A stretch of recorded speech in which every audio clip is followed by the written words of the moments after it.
Chapter 9.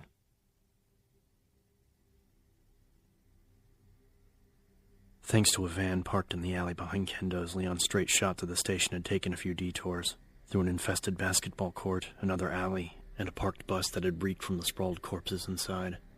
It was a nightmare, punctuated with whispering howls, the stink of decay, and once a distant explosion that made his limbs feel weak.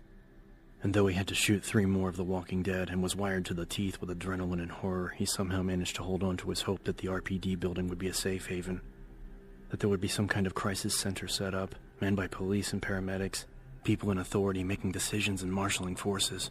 It wasn't just a hope, it was a need. The possibility that there might be no one left in Raccoon to take charge was unthinkable. When he finally stumbled out into the street in front of the station and saw the burning squad cars, he felt like he'd been hit in the gut. But it was the sight of the decaying, moaning police officers staggering around the dancing flames that truly wiped out his hope.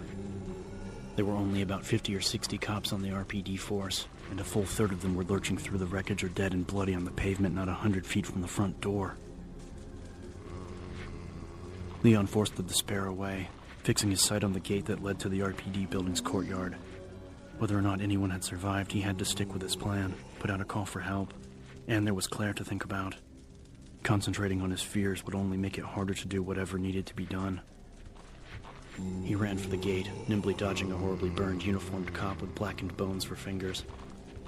As he clutched the cold metal handle and pushed, he realized that some part of him was growing numb to the tragedy, to the understanding that these things had once been the citizens of Raccoon. The creatures that roamed the streets were no less horrible, but the shock of it all just couldn't be sustained. There were too many of them. Not too many here, thank God. Leon slammed the gate shut behind him and pushed his sweaty hair off his brow, taking a deep breath of the almost fresh air as he scanned the courtyard. The small grassy park to his right was well lit enough for him to see that there were only a few of the once human creatures, and none close enough to be a threat. He could see the 2 flags that adorned the front of the station house hanging limp in the still shadows, and the sight re-sparked the hope that he thought he'd lost. Whatever else happened, he'd at least made it to some place he knew, and it had to be safer than the streets. He hurried past a blindly reeling trio of the dead, easily avoiding them. 2 men and a woman. All 3 could have passed for normal if not for their mournful, hungry cries and uncoordinated staggers. They must have died recently. But they're not dead. Dead people don't gush blood when you shoot them. Not to mention the walking around and trying to eat people thing. Dead people didn't walk, and living people tended to fall down after they'd been shot a few times with .50 caliber slugs, and didn't put up with their flesh rotting off their bones. Questions he hadn't yet had time to ask himself flooded through his mind as he jogged up the front steps to the station. Questions he didn't have the answers for, but he would soon. He was sure of it.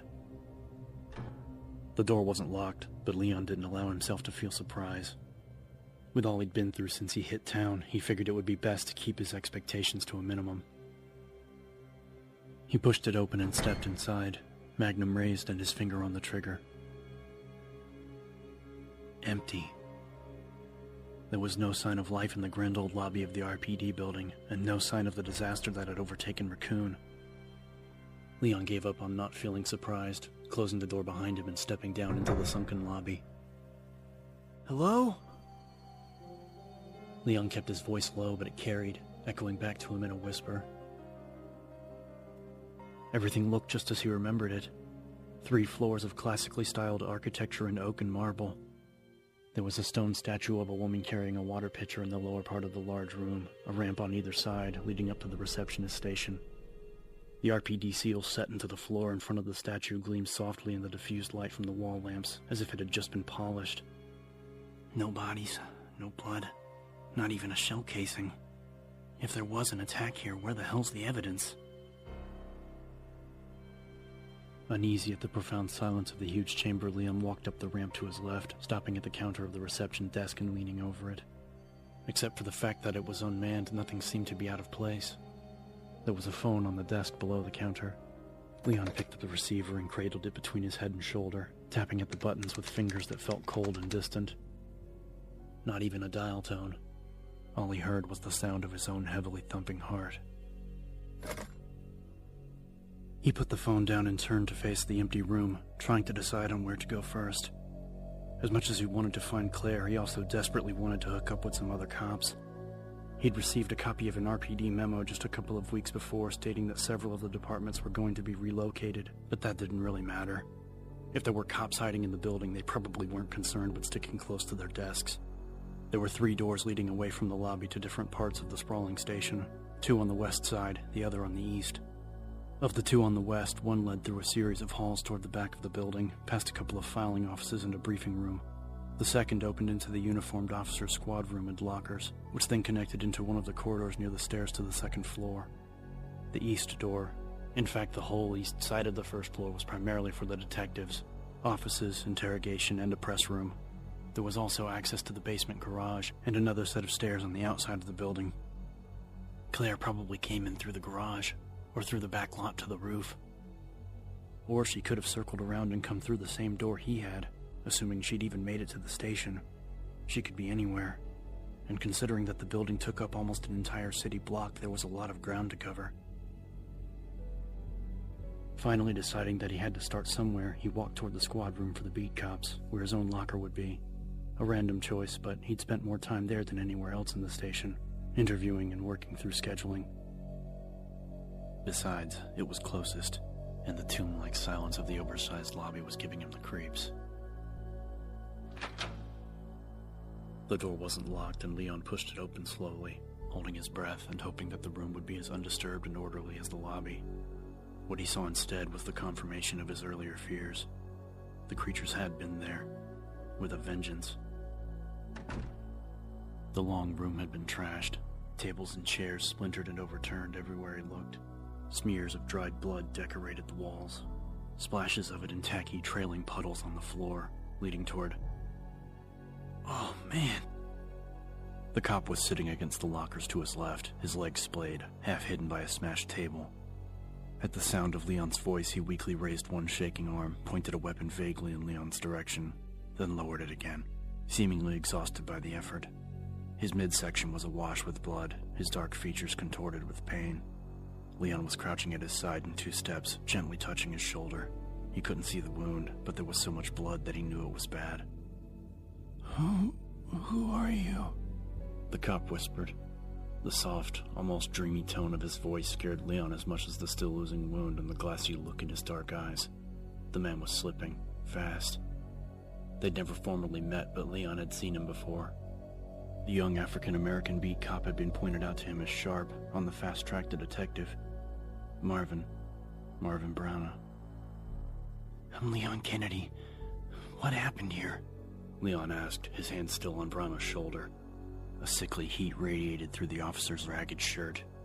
About 2 months ago, Browna rasped. The cannibal murders. The stars found zombies at this mansion in the woods. He coughed weakly, and Leon saw a small bubble of blood form at the corner of his mouth. Leon started to tell him to be still, to rest, but Browna's faraway gaze had fixed on his own. The cop seemed determined to tell the story, whatever it was costing him. Chris and the others discovered that Umbrella was behind the whole thing. Risked their lives, and no one believed them. Then this. Chris Redfield, Claire's brother. Leon hadn't made the connection before, although he'd known something about the trouble with the stars. He'd only heard bits and pieces of the story. The suspension of the Special Tactics and Rescue Squad after their alleged mishandling of the murder cases had been the reason the RPD'd been hiring new cops. He'd even read the names of the infamous STARS members in some local paper, listed along some fairly impressive career records. And Umbrella runs this town. Some kind of a chemical leak. Something that they tried to cover up by getting rid of the stars.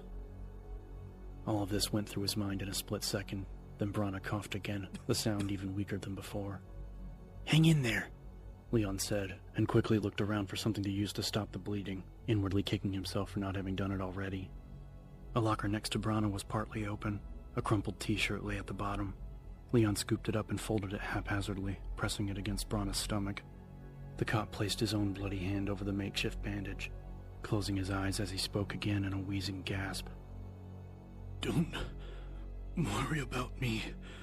There are You have to try and rescue the survivors. The resignation in Brana's voice was horribly plain. Leon shook his head, wanting to deny the truth, wanting to do something to ease Brana's pain. But the wounded cop was dying, and there was no one to call for help. Not fair. It's not fair. Go. Brana breathed, his eyes still closed. Brana was right. There was nothing else Leon could do. But he couldn't move for a moment, until Brana raised his weapon again, pointing it at him with a sudden burst of energy that strengthened his voice to a rough shout. Just go! Brana commanded, and Leon stood up, wondering if he would be as selfless in the same situation, working to convince himself that Brana would make it somehow. I'll be back, Leon said firmly, but Brana's arm was already drooping, his head settling against his heaving chest. Rescue the survivors. Leon backed toward the door, swallowing heavily and struggling to accept the change in plan that could very well kill him, but that he couldn't walk away from. Official or no, he was a cop, and if there were other survivors, it was his moral and civic duty to try and help them. There was a weapons store in the basement near the parking garage. Leon opened the door and stepped somberly back into the lobby, praying that the lockers would be well stocked, praying that there would be somebody left for him to help.